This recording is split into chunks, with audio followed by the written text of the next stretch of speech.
Raewyn, welcome to the show. Everyone who listens, welcome to the show. So today I have Raewyn Guerrero here with me on the mic. And Raewyn is the founder of Wellworks.co. And Raewyn is doing some really, really interesting work in the corporate health space. So welcome to the show, Raewyn. How are you doing? I'm doing well. Thank you for having me, Matt. You're doing pretty amazing things too. Really, really amazing things. Thank you so much. Now, how did we get to know each other? I think we had our first touch points on LinkedIn, correct? No, actually, the London Biohackers group. You're in the group with Tim. London Biohacker group. Okay, this is interesting. So when did you end up in that group?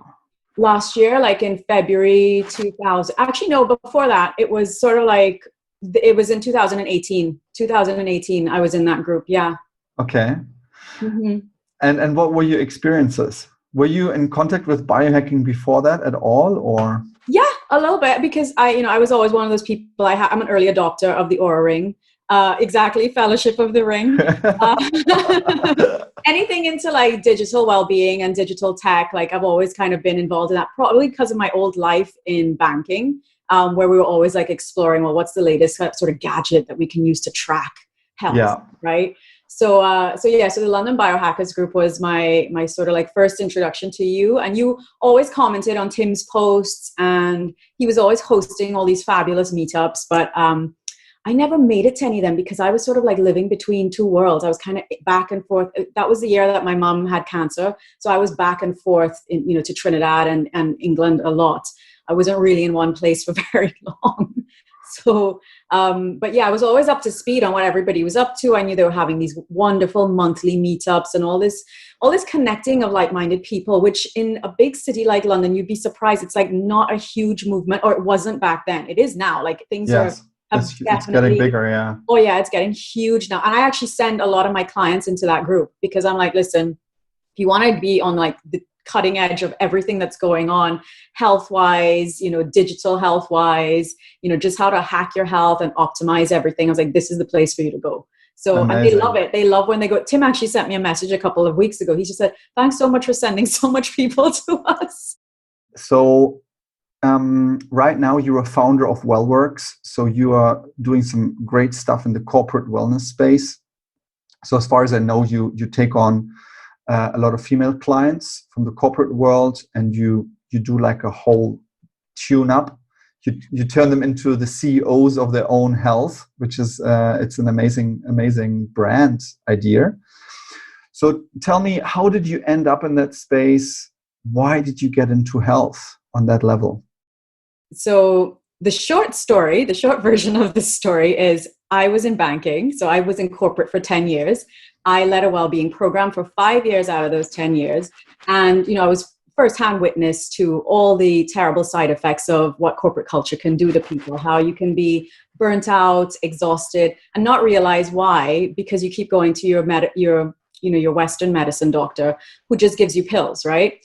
And I knew that there was something more. Like I knew that we don't have to be dependent on these sorts of, these props that are only putting a Band-Aid on our symptoms, and that we could live optimally and be more fulfilled and more balanced and live happier, healthier lives. And then of course I ended up with my own IBS and all that stuff at the same time, and had to go down my own healing journey to figure out what was wrong with me. Now, prior to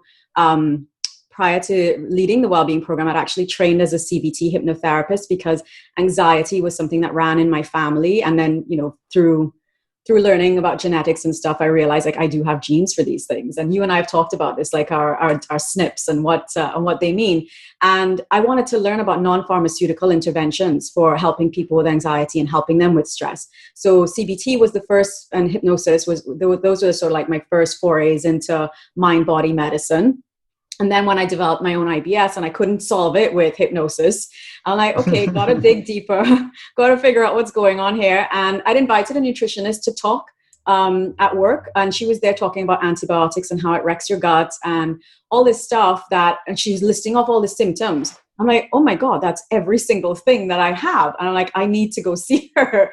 So that was the beginning of my journey in 2011. At the end of 2011, I started digging into probiotics, nutrition, and functional medicine hadn't really hit my radar yet. Like that wasn't until a couple of years later, maybe about 3 or 4 years later. And I'd kind of been on multiple elimination style diets and got marginally better, 80%, but I was only doing the diet and the supplements part of it. And it wasn't until I worked with a functional medicine practitioner who said, if you don't solve your stress and if you're not happy doing what you're doing, you're never going to get, because I'm like, why is it that I'm taking all this stuff? I've spent all this money. Like, how am I not better yet? Like, how am I not optimal yet? And he said, well, you're not happy. Are you saying that functional medicine is not all about doing a lot of testing and taking a lot of supplements? I think that plays a part in it for sure. Yeah, great question. I think a lot of that, the mindset stuff and understanding like how external stressors and psychological stresses can be just as detrimental as the internal stressors that we test for. Understanding that is like the first step into walking, into your new life, into transforming into, optimal health. So that's why I think my approach is a little bit different, because yes, I pay attention to labs and I always say test, don't guess, because it's very important for us to understand biology. I love that. Test, don't guess. Yeah, test, don't guess. That's actually a phrase by the FDN, Functional Diagnostic Nutrition. That's where I'm doing my latest training. So I'm another person who's always constantly learning and wanting to keep, I did my training with the FMCA, Functional Medicine Coaching Academy.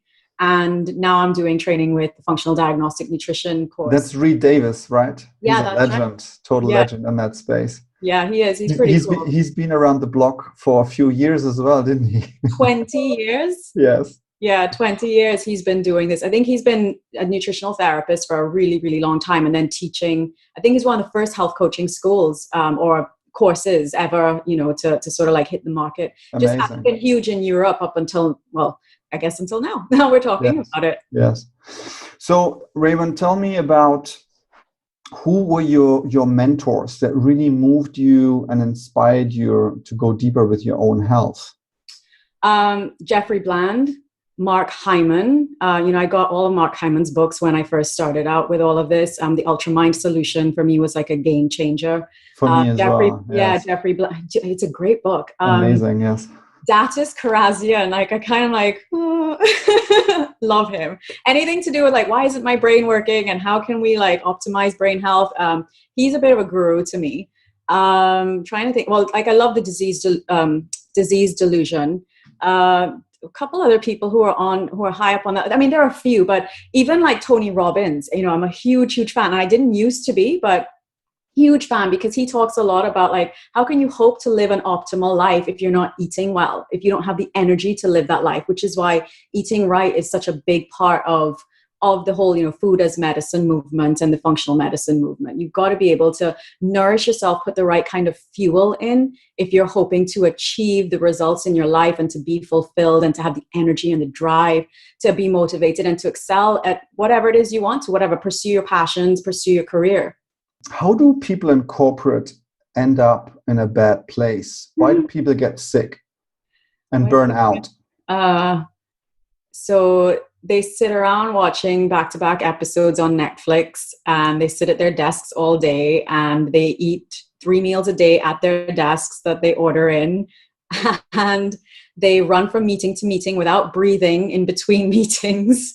And they're just, the breath is such an important part of what I teach as well, like teaching people how to activate their parasympathetic nervous system. For the most part, people who are in corporate are living in fight or flight. They are in high stress environments. They're not working with their cortisol curve. They don't understand the biology of their bodies. They basically push themselves to the point where they're like working against their bodies rather than working with them. So I was one of those, like I would be exercising at 6 p.m. and doing a high intensity 2-hour spin class and then wonder why can't I go to sleep at 10? Wow. Okay. Why can't I sleep? No brainer, like cortisol and melatonin compete directly with each other. So if you're raising and ramping up your cortisol all day and it's ramped and elevated up in the evening, how on earth are you going to get any decent quality sleep? So I think the way that they're living themselves into illness is by not having any balance, by not eating, whole foods, eating a lot of processed, fast, convenient things, lots of coffee, lots of adrenaline, just kind of like running on adrenaline and running on stimulants, sugar, caffeine. Yeah, because they are out hunting for the next client, hunting for the next job. But it's like a constant hunt. There's no respite from it. We are designed to be, you've heard of the expression adaptive stress. So we're meant to like have short, sharp sprints, right? We're not supposed to be doing marathons. And that brings me to a whole other point, like the people who think they're healthy because they're doing an Ironman or they're doing a triathlon or a marathon or whatever. And like, you've got so much inflammation going on. There's no way that you're healthy, because health is about the absence of inflammation as far as I'm concerned. Otherwise you're inflammaging. Yeah, exactly. That's exactly right. So they live themselves into this burnout state where they eventually flatline. Like they don't have the energy to get out of bed, and chronic fatigue and all these other myriad of health conditions that manifest in tons of different ways, anxiety, IBS, just headaches. I remember this one director that I worked with in HR, she had like these unexplained symptoms for like a year, was going to the doctor. She was off work, sick, couldn't figure out, like multiple specialists. And eventually they gave her a diagnosis of Meniere's, which is like an imbalance in ears. But everything that I know now, like I was like, that was adrenal fatigue. Like she was suffering from chronic fatigue for sure, and they just couldn't figure it out. So they just said, oh, it's something to do with the balance in your ears, So it's really, really interesting. Like these health conditions that modern day medicine or Western medicine don't really know how to figure it out. Like fibromyalgia is another one. Like, we're not really sure what's going on with you. So here's a diagnosis. Here's fibromyalgia. Here's chronic fatigue, Jeff Bland calls it's a real tyranny of the diagnosis. Yeah. We get labeled with a specific thing and then we have to carry it around for the rest of our lives, which is it's not true. And you see, in that, if you were going to ask me, like, what's your main message you want people to go away with? I'm like, yes, tell us. That's what's what I was like, main message? Become the CEO of your health. You have the power to change the course of your health and of your life. Like, everything is in your hands, at the end of your fork, according to Mark Hyman, whatever it is that you're putting, and what you're nourishing yourself with on a spiritual level. Like, what are you doing that's fulfilling you? What is lighting you up?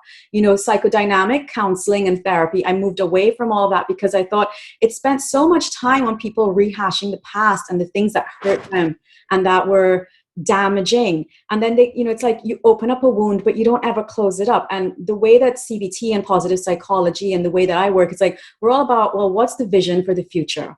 What is it that you want to achieve? Where do you want to get to? And how can I help you get there? And we'll take it in baby steps. That's what the 90 days are about. Yes, we will have a focus on diet. We will have a focus on supplements, but we're also going to look at mindset and how you deal with stress, psychological stress, how you also deal with, how you're sleeping, how you're recovering. Because I think Alec, the owner of the Optimum Health Clinic here in London, that's a clinic dedicated to chronic fatigue and SIBO. And he had this phenomenal expression that I use now all the time. It's like, in order for the body to heal, it has to be in a healing state. So if you're in fight or flight constantly, you cannot hope to heal. You need to get back into that parasympathetic zone. You need to get back into gratitude. You need to get back into creating and visualizing and feeling, get into the feeling of what's it going to feel like when I can have a dinner without my stomach exploding, without bloating or without being kept awake all night because my stomach, you know what I mean? Like, so how is it going to feel when I'm able to go out and just enjoy myself and relax, or when I'm able to go to meetings and just be killing it because I am so sharp and on point and I have no more brain fog and my brain is just, working really well. And I've got a competitive edge. Like, I think well-being and functional medicine are the competitive edge in business. And that's what when I was in that world, I felt like it was a checkbox exercise. They really weren't getting it. And it was quite frustrating for me, which is why I think I got quite ill, because I was like hitting my head against a brick wall. Like, how can you guys not see how important this stuff is? Like, rather than us just kind of like, well, let's just send people down the insurance route. Let's just get them into the system, into the insurance system, which the doctor will fix it. well, the doctor will fix it, the pill will fix it, the surgery will fix it. They would actually prefer that someone would have surgery rather than be proactive by, let's say learning Pilates or something, something about your back or whatever. Or like you have a polyp, like, well, let's just cut it out and then we'll try some kind of remediation after. I'm like, isn't that backwards? Shouldn't you try to like deal with the hormonal imbalance before you put somebody under the knife? Like, wouldn't that make more sense than putting them through trauma of surgery? Amazing. You're really on a crusade here. Right? I'm passionate. Like I'm a woman on a mission. I have felt like that like my whole life, Matt. My whole family, I grew up in the Caribbean, and from very, very early on, my dad almost died when I was 5 years old. And I remember he was in a coma for like a month. And I was in the hospital with my mom, and she was pregnant with my little sister. So she'd already had like 2 kids, and she was pregnant with a third one. And the doctors are like, well, there's nothing we can do. All you can do is pray. Like they were telling us that he was basically going to die. And I don't know how he made a comeback. He swears it was Jesus. Who knows? But he made a comeback. And ever since then, like he was, one of the healthiest eaters I know. And he's total opposite to my mother.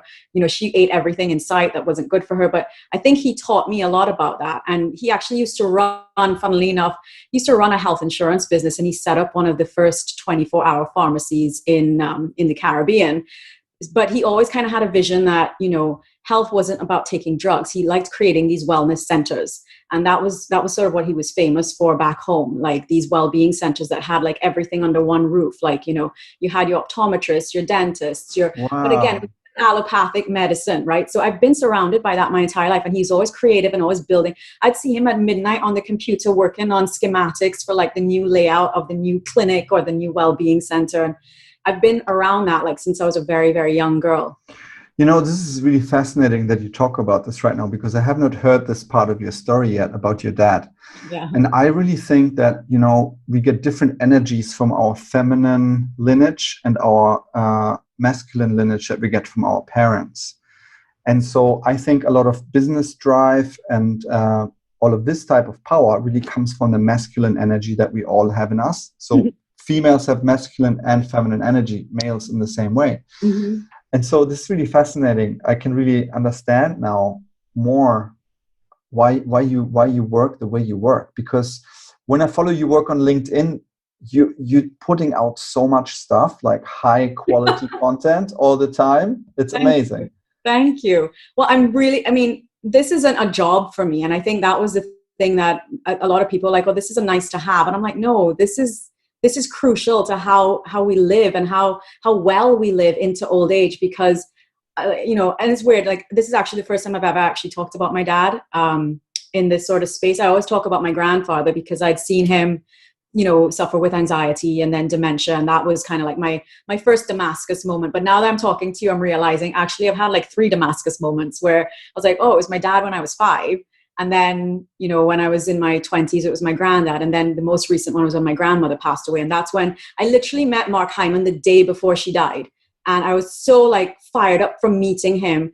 And when she passed away, it's really weird how death like hits you and you're like, what am I doing? Like, I need to be doing more of that. You know the saying, Memento Mori?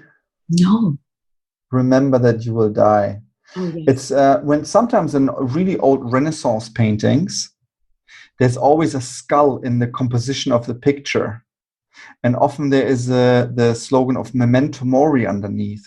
So a lot of the really great artists, great thinkers, great innovators, in the Renaissance, they were aware of this. When you think about the Renaissance, it emerged immediately after the plague, like the Dark Ages, right? Yes. So, and it's so strange that we're talking about this, because I've been talking to a lot of my clients about this whole virus, and sorry, I did that, but this whole, we're going through this very dark period in human history, probably the first in our lifetimes, right? But I keep telling people, like, it's going to get better, because if you ever look at how human history evolves, when really horrible, dark things happen, there's always an immediate, like, flourishing of the human spirit quite soon after. Like, it happened in the 60s after, the big wars, that we had flower power and all that great stuff that happened. Exactly. Then, right. And the same thing happened. It happened back then. Like, we had like the best art ever created, So the same thing is about to happen. Like we are on the cusp of something hugely transformative happening. And like I said, when I tell people who come to me like they're scared and they're afraid, I was like, no, we're cocooning right now. We're going to emerge very soon with our wings. Don't worry about it. This is our moment to like literally like hunker down and figure out what's really important. What do we value? Like what are the things that we need to, when people say we want to go back to normal, I'm like, well, what parts of normal are you really wanting to go back to? Like, what do you want to go back to? I'm quite happy. Like, to be honest, this is my normal, like being at home, talking on a screen. But just being healthier and happier and exercising and taking care of yourself. Like, isn't that just like a given in terms of being able to succeed at anything? So I really think that it's exactly what you say. Whenever there's a big darkness, there's a huge light emerging from it. And if you think about the whole chronic disease wave that is hitting our societies, this is why functional medicine emerged as well. I mean, well, what's interesting about functional medicine, it's like, it was alternative medicine. It was basically a lot of stuff that, a lot of like Ayurveda, Chinese medicine. I know that's a lot of your background, even though some people say Chinese medicine is still kind of allopathic because you're looking at herbs to deal with symptoms. I still think I've worked with Chinese medicine doctors in the past, and they really look at everything. I think it's a phenomenal, modality. And I think it's a great complement to functional medicine as well. Because I've done a lot of acupuncture, which I love. Like I absolutely love it. Acupuncture is so powerful. Love really switch on the parasympathetic nervous system. Mm-hmm. It's interesting because this is my former life, you could say. But so what a lot of people, what they meet nowadays in regards to Chinese medicine, it's not Chinese medicine. It's basically a bastardized form of Western medicine, communist thinking, and some things about old style Chinese medicine. But the really good stuff is actually called classical Chinese medicine. And that's what you study, TCM? So I studied initially the bastardized form, TCM. Yeah. But then I was lucky enough, I met some interesting people who were trained in classical Chinese medicine. Okay. And one of my martial arts teacher, because I was doing Shaolin Kung Fu, and my teacher back then, he was an inspiration for me to actually study medicine. I had like this romantic idea of becoming the warrior healer. If you know how to destroy, you have to know how to put things together again. Wow. I've not heard that expression. I know about the wounded healer, and that's what I identify with. Yes. I've had my own stuff, and now I've been able to use it to help other people. But the warrior healer, that's a phenomenal. Yeah, it was an ethical question. For example, in China, like if you were a doctor or if you were a martial artist, for example, it was an ethical question that out of compassion, if you would hurt someone, mm-hmm. that you would need to have the skills to put them back together again, because people would be aware of karma in that type of society. Amazing. I love it. So all of the great doctors in China in the old days, they were all martial artists, Tai Chi practitioners, Qigong practitioners, and the really good acupuncturists, they were all Qigong practitioners. Yes. Yeah. So that was my first introduction. But then, with TCM, I could not really tackle Hashimoto's. I did not have the connections. Mm-hmm. And then that's why functional medicine came on the radar for me. And as far as I know, Jeff Bland talked about it as well, that a lot of functional medicine is inspired by a systems orientated of medicine based on Ayurvedic thinking, based on Chinese thinking as well, actually. Mm-hmm. So he had all of these things. I mean, if you look at the first products that were designed by Metagenics, a lot of them were inspired by Ayurvedic herbs, Chinese herbs. So he studied all of these systems. So I would really love to know, because this is something what I really love about what you have been doing. You created a whole system that you take people through. Like, can you talk about this, please? Yeah. So this is interesting. So I'm not taking credit for creating it. I'm copying, or I'm using what I've been trained in. Like I've been learning the FDN way in the last sort of like 3 or 4 months. And that is, the diet, rest, exercise. So we always start with labs. So again, test, not guess. That actually is coined by Reed Davis. So test, don't guess. You begin with the lab work, and then you guide people through, the recommendations. And it's diet, rest, exercise, stress management, and supplements. Now that whole system, you know, I used to say 6 sessions were enough, but they're not. Like, I can see straight away, like sometimes this is such a leap for some people, you know. So there are people who show up who are like, who are ready to change, who are like, I'll do whatever you tell me. I'm just going to do it. I want to get better. I want to feel better right now. Just show me what to do. But then there are definitely some who do struggle, and the 6 sessions, not enough for them to make enough changes. So we've actually expanded that to be like 6 one-to-one sessions, but 6 group coaching sessions. So they get 12 weeks of support.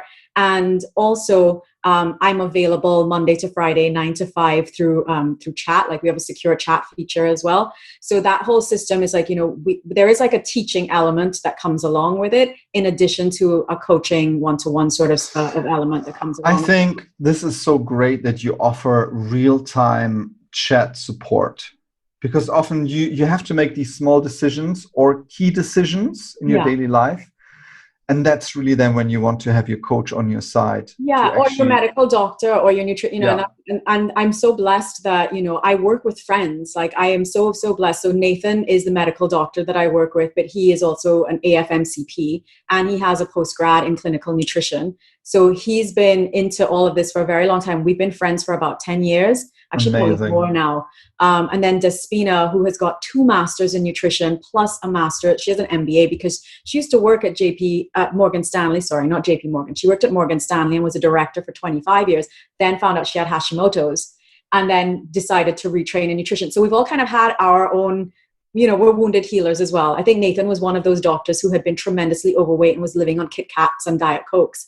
And wow, what a story. he was. He has a phenomenal story. Like, there are before and after photos of him, and now he's like the fittest thing ever. He's on his bike all the time, exercising, vitamin infusions, you know, all that cool stuff.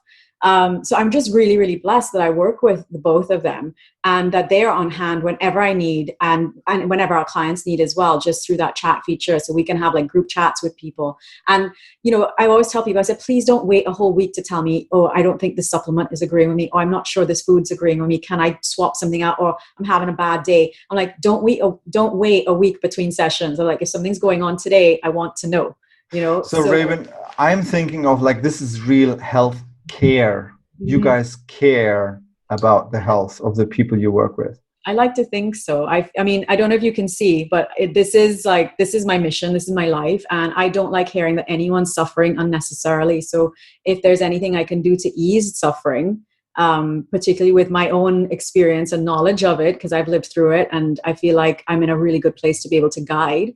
And if I don't know, I'm happy to put my hand up and say, hey, I don't know the answer to this question, but I have a clinical nutritionist and I've got a medical doctor I can defer to, and I get them involved in the conversation as well. Sounds like a pretty bulletproof system you got there, Raewyn. I like that. I love what you did there. So, no, seriously. I mean, I've been around the block a few times, so I look at different business models. I look at how people do this. You know, some people are just a one-man show. So it's a different thing if it's really a team, a care team executing on a care plan for a person. Yeah. Well, our whole ethos is that self-care is healthcare, and that the caring element, I'm glad you brought that up, because whenever I get feedback from people, they're always like, you are always available for me. Like, you know, you're always there. And even some people who, like, I had one lady, I'm sorry, it's quite warm in here.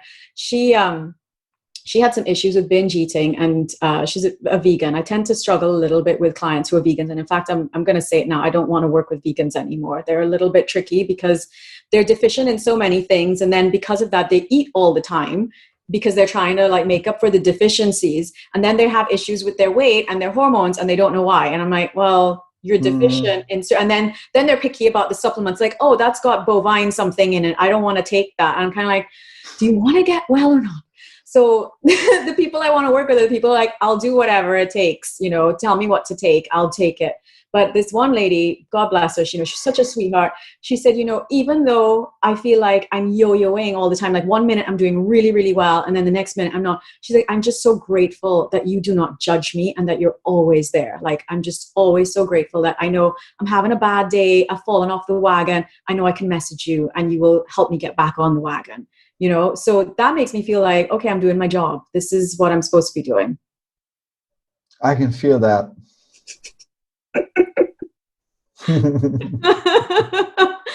Are you smirking? I don't know what it Yeah, is. no, it's I'm just very touched. It's such a, it really comes across that you care, Raewyn. I feel it, So because it's not, because it's hard to care, really, because like to be really open and to truly care about others, it takes self-awareness, it takes real maturity on a human level, on a personal level, like that deep level of empathy. Doctors in our current medical system, they get taught to be 100% objective and not to get involved on an emotional level. Yeah. This is not good, Again, I might come back with a story there from the Chinese. The Chinese only got paid, the Chinese doctors in the old days, they only would get paid when the whole tribe or the village that they would look after would be healthy. Healthy, yeah, I know. And to be honest, I'm glad that you're bringing this up, because initially when I started off, the model that I wanted to base this off of, WellWorks off of, was the Parsley Health model, where it's like, instead of paying for insurance every month, you're paying for health coaching to keep you healthy. And that was where I wanted to go with this. But I'm not sure why it didn't happen in the UK. Maybe it was timing. Maybe I was ahead of, but I can see that it's working in New York and in LA and in San Francisco, wherever those Parsley Health clinics are located. They've got brilliant take up, but that is essentially the model. Like, you pay them to stay healthy, not because you're sick, you will get functional labs rather than the sort of like traditional once a year blood count, that kind of stuff that doesn't really tell you very much. So Raewyn, what journey are you on now? So you're obviously, I see you're really getting your message out really well on LinkedIn. But what other projects are you really involved in on a heart level? Well, I think we've talked about burnout. I really want to make sure that, I used to have this mission that I wanted to impact the health of 10 million people, basically the size of London. I wanted to impact the health of 10 million people and improve it so they can all add years to their life and life to their years, because there's no point living a long life if you're not healthy. You want to not be dependent on meds. I worked out Nathan and I actually sat down once and we worked this out. We're like, okay, if you're 40 and you get prescribed one drug, you're going to be on that for at least the next 25 to 30 years if you live until you're 70, right? This was maybe about 3 years ago. And that drug was going to cost about 25,000, 30,000 pounds. And most likely you were going to be spending, it wasn't just going to be one drug, because that drug would have side effects that would make sure that you were going to be dependent on other drugs. And then your quality of life then becomes very impaired. And, because these drugs, they impact your liver, they hurt your heart. My poor gran, she, like I said, her death was a big deal for me. She was on medication for her osteoporosis and ended up damaging her heart. So she ended up having heart failure. And again, like, if we could teach people like basic things, just teach them the principles of how to live so that they're not dependent on pharmaceuticals. That's my mission, like that, creating that kind of impact, that kind of scale. I want to definitely start with just sort of like influencing some very key players. So people who have influence over their teams. That's where I want to focus and target my energies right now. But I've got a wonderful little community going with my Facebook group, and I know they're not CEOs, none of them, but they all are so zealous about like wanting to eat the right way, do the right kind of labs, all that sort of stuff. So we share information amongst each other. They share their struggles as well, and I'm there to provide input. When I can, I get my team to provide input as well. And that's sort of like my piece to charity. Like I give back that way by making sure I'm in that group every day, and I post and I comment and I support and encourage in that way. But then, like I said, I really want to work on, well, how do we affect corporate culture and corporate life so that it's not just lip service? How do we actually create change, and how do we actually create health, and not this sort of like, Band-Aid, sort of approach? I wonder if COVID really will give that great push to bring that topic more forward into the corporate culture. I'm optimistic. I definitely think so. Like, I'm on a couple of different forums, and one of them is around, it's called the longevity leaders. And it's a bunch of different, like, I think like PwC, a bunch of different corporates are involved in that. So some accountancy firms, some banks, a couple of engineering firms as well, and construction. And they're kind of all involved and all talking about, well-being was always on the agenda. Now it's at the forefront of the agenda, and how do we deal with that? Because, and you know, they are quite cutting edge. Like I've sat in on a couple of these conversations recently, and they are thinking about, well, what do we do now to support people? Because we need to be looking at immunity and looking at addressing chronic diseases, because the people who are chronically ill and who got underlying conditions that they're not necessarily aware of. And that's the thing, like shining a light, because I don't think a lot of people know what health is. You know, they think, oh, I don't drink and I don't smoke, or I exercise every day, and they assume I'm healthy. Like, that's not true health. Like, you know, we have to really kind of shine a light on, like, well, how healthy are you? Which is why whenever anyone starts working with me, like the first thing we get them to do when they book an appointment is to fill out a health questionnaire, which is taken from the IFM's medical symptoms questionnaire. So we look at it's a toxicity score. You know, we're looking at where they're having symptoms. And again, it's looking across all symptoms of the body, you know, endocrinology, all that kind of great stuff, gastroenterology. So we're looking at all the different systems, how they're working together, and where there are gaps and what we can do to improve them. So if you get a really high score, unfortunately, the score ranges between 0 to 250. If you're on that. So you're not winning if you got a high score on that one. You're not winning, or you got a high score on that scale, unfortunately. So when I tell someone, I was like, oh, you got like 100. They're like, oh, great. I'm like, no. No, we want a score that's less than 10. We want a score that's less than 10. I said, you scored high. That means there's some work to do. And they're like, oh, okay. So amazing. Oh, this is great. So I guess if you want to impact 10 million people, you have to get on like a live show or something, or run a live show on TV, or like do some really badass Facebook marketing. From your lips to God's ears. I'm on a live show right now. This is a badass show as far as I'm concerned. I think you are a pioneer in this space right now. And like you said, COVID has actually given us a gift.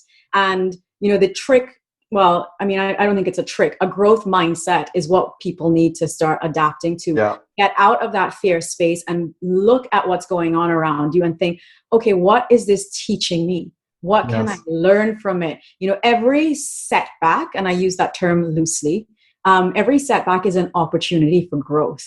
You know, it is a total opportunity for us to like up our game. I feel like you, COVID was like, okay, I remember when I landed in the UK on the 10th of March, and then everything got shut down on the 11th. And I was like, okay, now I know I am back. Like I'm back to actually make a difference in what's going on here, because everyone around me was like, oh my God, have you seen the news? Have you seen that? And they were just like perpetuate. I was like, oh my God, I can feel this. This is just heavy and icky, and it's not real. Like this ickiness is not real. Like there's so much that we can do. Why are you feeling powerless? There's stuff you can do. You know, I walked back with my whole arsenal of supplements, like my zinc and my quercetin, and, you know. Of a lot of this stuff, now the science is really, I mean, there's some amazing scientific articles out. Deanna Minich puts out so much incredible research stuff.